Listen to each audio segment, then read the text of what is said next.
Hey folks, how's it going? This is Iron Seagull here, and what do you mean it's been half a decade since Animal Crossing New Horizons first released? Felt like 3 years, max. Like, what? Anyways, we got a new patch for The Sims 4 this week. Not a big one, mainly focusing on quality of life fixes. So without further ado, let's get right into the patch notes.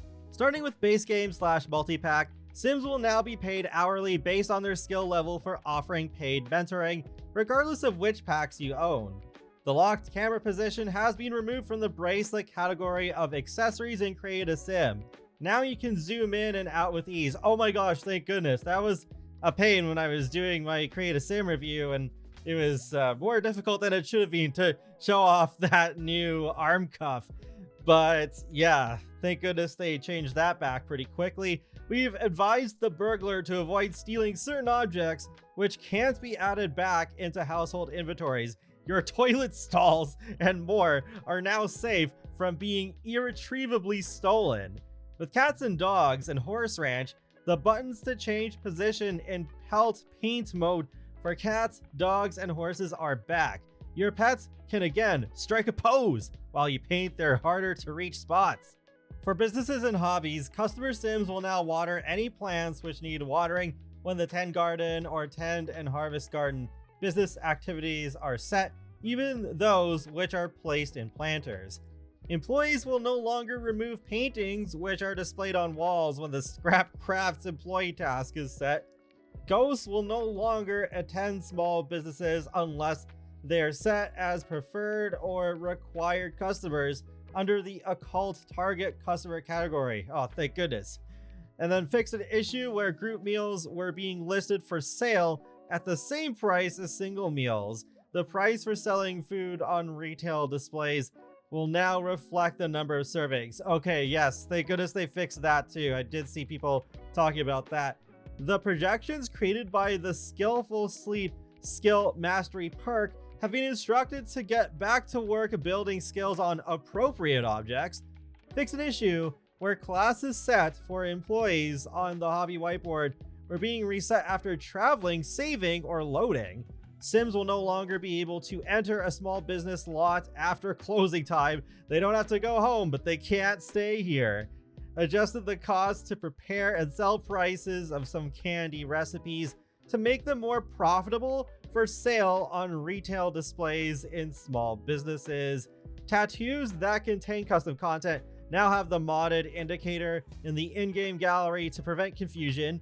Pack settings are now available for players who own only base game and businesses and hobbies, allowing you to enable or disable small business events.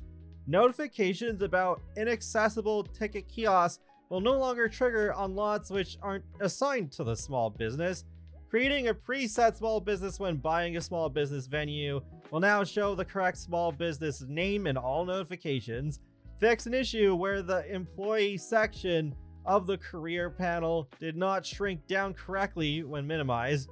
The source of the unexplained glowing lights around Nordhaven train station has been identified and contained. That's right, I remember seeing around the top spire of the train station, there was a pair of really strange glowing lights that made no sense being there. But okay, sure, that's good that they're gone now, even though that was a pretty minor issue. Fixed an issue with the Micros Ribbon microphone stand disappearing when zooming out. Resolved an issue with the pair of trousers from businesses and hobbies expanding in unexpected areas when the stomach body slider was adjusted. Unfortunately, that is it for the patch notes. More fixes than I was expecting, and some annoying issues with businesses and hobbies that were fixed, and glad they fixed the bracelet mandatory zooming in thing in Create a Sim. But man, when are they going to even make a statement about the weather indoors bug that's been happening since January? And actually, it's been a month since they made that statement about them looking into the save corruption with For Rent that I've talked about numerous times on this channel. There's also some smaller scale issues that still need fixing, like the werewolf's nose colors being broken, and the fishing spots in Sulani have been broken for several months, you can still use an island canoe, take that out in the water, and then fish from those. But the fishing spots themselves in that particular world, for some reason, have been broken. There are mods to fix those, but you shouldn't need mods for those sorts of bug fixes. And that wraps up another Sims Info Thoughts video, so feel free to let me know your thoughts on this patch in the comment section below, and be sure to subscribe if you'd like to keep up with my latest gaming content. I will talk to you all later, and have a great day. Thanks for watching!